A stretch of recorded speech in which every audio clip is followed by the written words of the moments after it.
Ini merupakan dua kopiah tradisional masyarakat Aceh.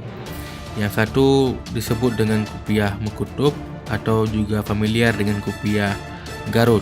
Sedangkan yang satu lagi yaitu kopiah Syam ataupun kopiah Tungku. Kopiah Mukutub atau kopiah Garut lebih tinggi dibandingkan kopiah Syam atau kopiah Tungku.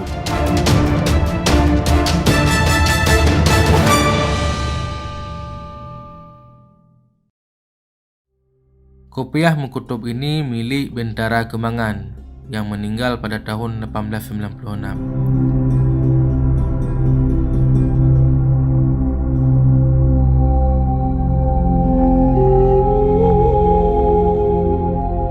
Kopiah Syam ini milik Tengku Imam Lok Kaju yang wafat pada tahun 1936.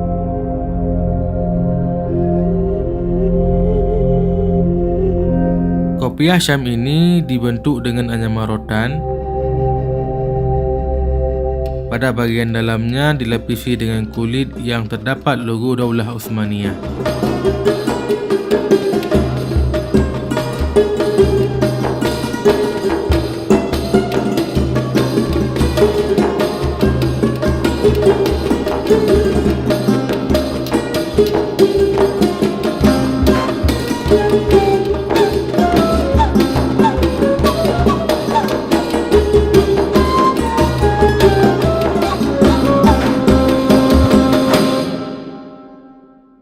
Yang membedakan antara kedua kopiah ini adalah motif kunci.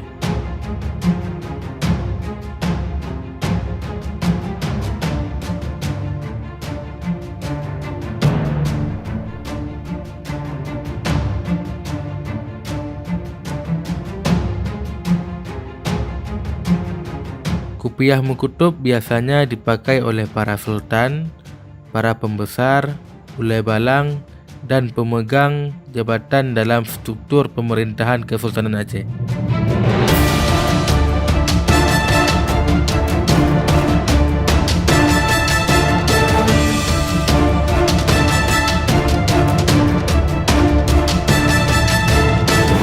Sedangkan kopiah Syam dipakai oleh para ulama dan tokoh masyarakat.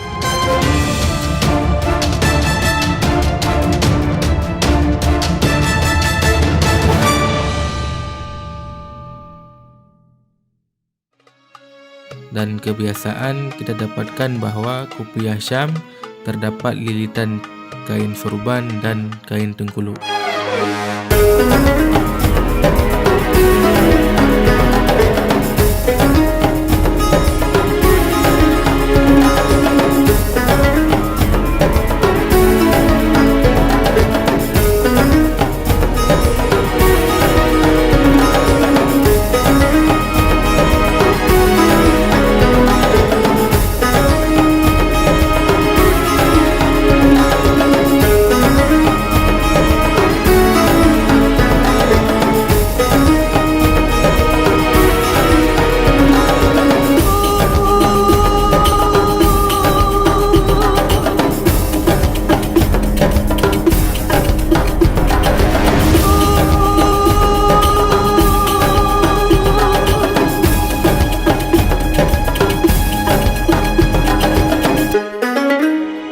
Ini beberapa sampel kopiah Syam dan kopiah Mukutub. Sekarang tersimpan dalam koleksi Pedir Museum.